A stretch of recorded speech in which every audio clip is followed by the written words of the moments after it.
السلام عليكم ورحمة الله وبركاته. ازيكم عاملين ايه؟ اتمنى تكونوا بخير. فيديو جديد ان شاء الله يعجبكم وينال استحسان. الفيديو بتاعنا النهاردة فيه مفاجأة حلوة بقى متوقعة، هتشوفوها ان شاء الله بعد شوية في الفيديو.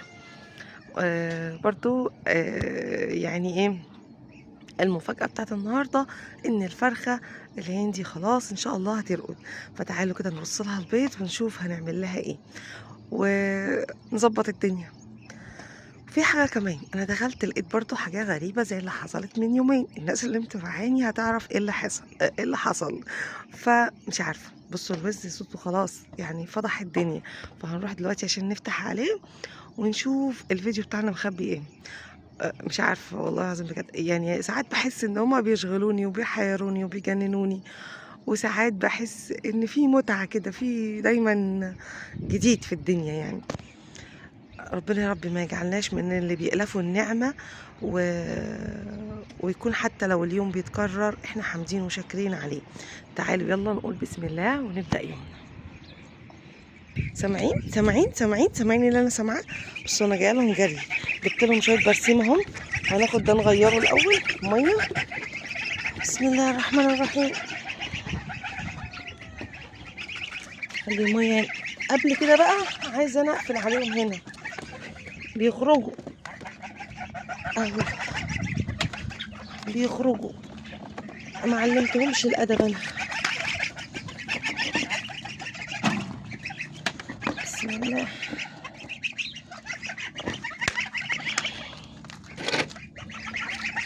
ثواني كده هعدل وارجع لكم. اهو كده انا قفلت اهو، هغير لهم بقى الميه عادي مفيش مشكله. بس بسم الله الرحمن الرحيم. الله اكبر. ها اخرجوا يلا. شايفين الشطاره؟ شايفين الحلاوه؟ عقبال بقى ما تجروا كده وتخشوا جوه على طول كده. اجيب لهم بقى الميه على طول الاول، وبعدين نبص على اللي هنا دول. انا ما بحبش افتح الكاميرا من عندهم عشان كده. بصوا دول هيقف، نحط لهم اكل بقى.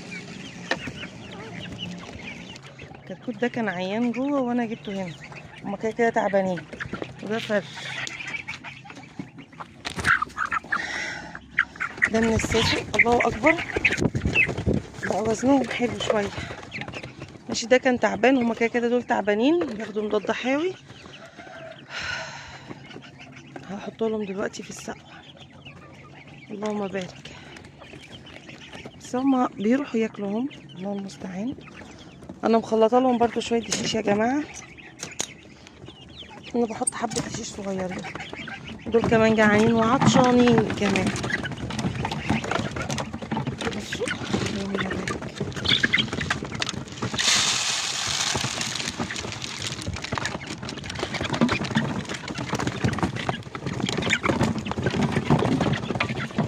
هناخد السقايات بقى بس كمان شويه عشان نحط فيها ايه العلاج بالذات اللي فوق دول. ودول الوزوزات، ده البرسيم اللي هم كلوه امبارح. جبت لهم شويه وخدت شويه جوه للارانب، بما انه ناشف كده بيبقى حلو. وخدت شويه للفراخ برضو. تعالوا بقى نشوف جوه الدنيا ايه. دول حطيت لهم رغيفين كده هيقعدوا يتسلوا فيه. اللي جوه هنا حطيت لهم برضو بواقي الاكل. تعالوا بقى نشوف هنا. مبدئيا كده البطه خرجت اهي وانا واقفه، هو في اكل فانا هسيبها تاكل عادي. بسم الله الرحمن الرحيم. اللهم بارك. ده الطبق اللي فيه البيض بتاع الفرخ. ده بيض البطه هنا اهو. اللهم بارك. البطه اللي هي اللي بتبيض، اما البطه اللي راقده فده بيضها. اللهم بارك. عايزه اقول لكم بسم الله الرحمن الرحيم ان هي قربت خالص. النبض جوه البيض.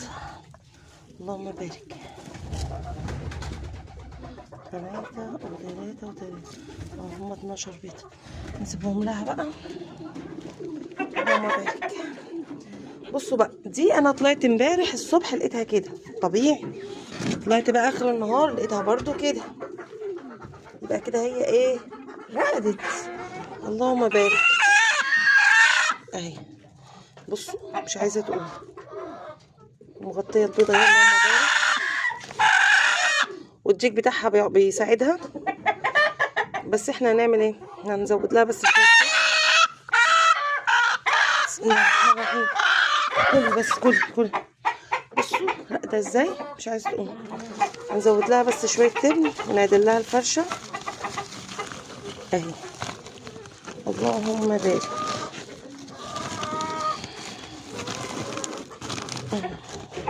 انا هجيب التاني. البطه بتعض. بصوا بقى، بسم الله الرحمن الرحيم. اهي الفرشه ما كانتش معدوله. بصوا هنشيل البطين دول دافيين اللي هي شايفاهم، لكن الاتنين دول ما كانوش دافيين. بسم الله الرحمن الرحيم. طلع بقى شويه تبن حبه حلوين كده عشان الفرشه ما تنامش. بصوا اللهم بارك. 2 3 4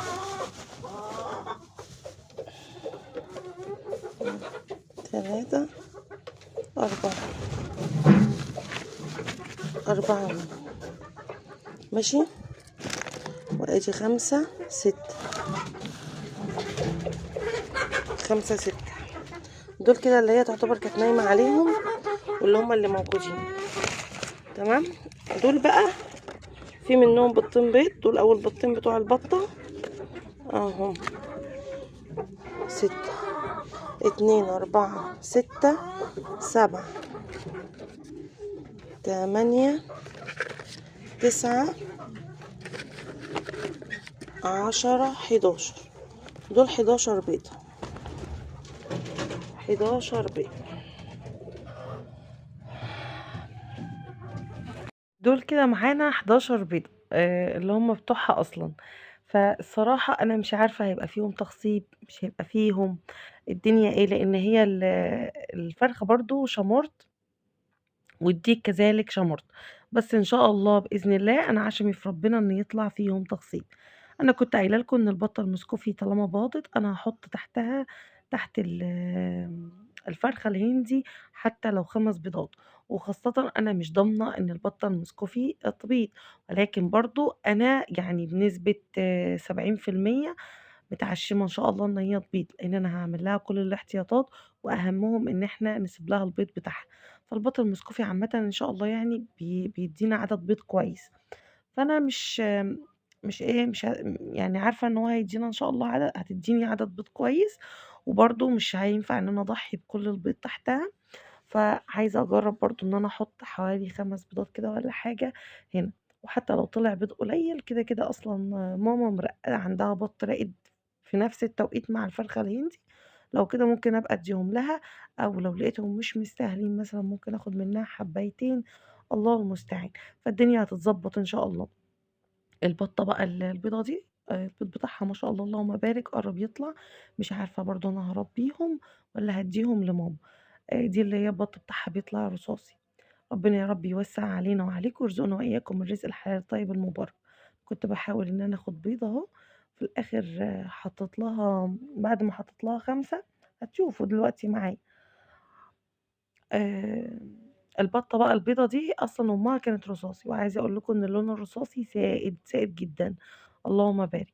مرات عمي بتسيب الدكر رصاصي وتحط معاه أي بط بيطلع البط كله رصاصي. ربنا يا رب يوسع علينا وعليكم ويرزقنا وإياكم الرزق الحلال الطيب المبارك. وأنا الأرانب طالعة النهارده إن أنا أجيب، ثواني كده أشيل دول وأرجع. بصوا الأرانب أنا طالعة أجيب الكبيرة اللي هناك الناحية التانية أهي عشان أذبحها وأودي دول هناك. إيه بقى؟ إيه؟ قولوا لي إيه؟ بسم الله الرحمن الرحيم. دي كده هتاكل بقى وهتخش إن شاء الله. لقيت المنظر ده زي امبارح، مش عارفين في ايه. هنشدهم بالراحة كده ونشوف. بسم الله الرحمن الرحيم.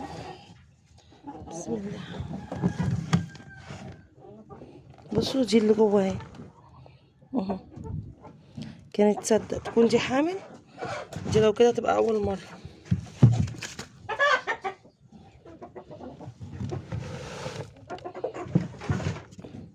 بصوا طبعا مش هينفع ان احنا نفرش لها حاجه. دي انا لو عندي مكان في القفاصه والله كنت شلتها، مش عارفه. طيب خير، هي مش ناتفه شعر ولا اي حاجه. كمان الفرخه الهندي بقى هي كده كده هترقد، فانا بقول بقول بقى ايه، نشيل الديك دلوقتي وبعدين سايباه برضه لها شويه. مش عارفه، بس بجد هو اللي ربى احتار واللي ما رباش احتار برضه. الله المستعان. الديك ده انا خايفه ادخله جوه، اصلا الديك يتخانق هو والديك اللي جوه بتاعي، مع ان هما كانوا مع بعض. فانا مش عارفه لسه هعمل ايه. هنسيبه برضو كمان يوم ولا 2 كده. والارانب انا مش عايزاهم، حتى كمان لو هيولدوا مش عايزاهم يولدوا هنا مع ده. فانا مش عارفه، الله المستعان. الله المستعان. افصل كده بس اكمل اكل وشرب. وصلت على زوجي العزيز، لقيته نزل. كنت عايزه اذبح الارنبه اللي هناك، فلما لقيته نزل خلاص رحت قشرت كام واحد ذره اهو، وجبتهم كده هفرفط كام واحد زي كده، وهم اصلا بياكلوا منهم. الارنبه بقى ايه، لو في حاجه هتولد بجد هتاخد من دول، تمام. ولو حاجه هتولد مش عايزه احط معاها ايه، عشان بدل ما ياكلوا من القش، مش عايزه احط معاها. عايزين نشيل الديك ده من هنا بقى، لان انا ما اضمنش رده فعل، تمام. الديك ده عشان يتشال لازم نذبح الديك اللي هناك، فالكلام ده بقى احنا كده هنستنى ابو يوسف، تمام. تمام بقى الان فوق. بسم الله الرحمن الرحيم. اما الحلوه دي اللهم بارك كده. بصي معايا، معلش الله يبارك لك، الله يبارك لك ويسعدك. بصي هم 11 بيضه من بتوعها، وحطيت بقى بيض بط. اجي 1 2 3 4 5 بيضات بط اهو. 2 4 6 8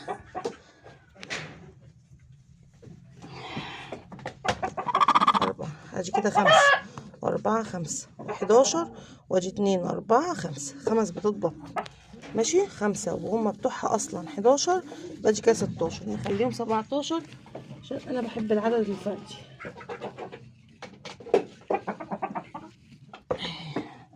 اجي كده 17 كده بس، حلوين قوي عليها، وكمان عشان تتعود ان هي تحضن عدد بيض. تعالي بسم الله ما شاء الله، اللهم بارك.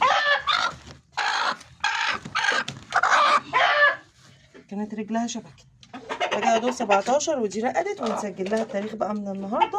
واللهم بارك. خدي راحتك خالص. بس الديك بقى طبعا هو لولا ما هو واخد عليا كان زمانه بيتخانق فيا، بس هو بيخاف مني اصلا. الله المستعان. كمان كده احنا خلاص الفرخه الهندي خلاص حطينا لها كام بيضه، 6 بيضات بط، وهنا فاضل حوالي 3 تقريبا للبطه، ده غير اللي انكسرت. والبط المسكوفي اصلا بيجيب عدد بط حلو يعني ما شاء الله، اللهم بارك. تمام كده خلاص، كل الامور تمام. هنخرج بره بقى. دول البطبوطات الحلوين بتوعي اهو. هنبتدي بقى نشوف كل واحد له ايه، والله المستعان. ربنا رب يحسن ما بين ايدينا وايديكم ويصلح حالنا وحالكم. اخري في البط الرصاصي ان شاء الله اول رمضان او قبل رمضان بيوم او 2 كمان، الله المستعان. هنا حطيت لهم اكل اهو، وقدامهم بقى الميه بتاعتهم وهم بيقعدوا في الحته الشمس، وحاولت اقفل عليهم هنا تمام. والله المستعان. كده احنا خلصنا عند الطيور بتاعتنا. اتمنى الفيديو بتاع النهارده يكون عجبكم، ولو عجبكم الفيديو ما تنسوش تحطوا لنا لايك وكمان كومنت حلو زيكم يفرحنا ويشجعنا. ولو عندكم اي اقتراحات برضو اكتبوا لي تحت في الكومنتات، بفرح بارائكم قوي ونحاول ان احنا نطبقها. بفكر ان اعمل قفاصه كمان هحط فيها الارانب، او اشتري لهم قفاصات. فان شاء الله الموضوع جدي يعني. حتى لو جبت لهم قفاصات كده ممكن اعلقها تبقى من فوق. فالله المستعان يعني، الفكره الصراحه داخله في دماغي قوي. فالله المستعان، ان شاء الله تشوفوا معانا مفاجآت حلوه في الفيديوهات اللي جايه. لغايه هنا اقول لكم اشوفكم فيديو جديد، ومع السلامه.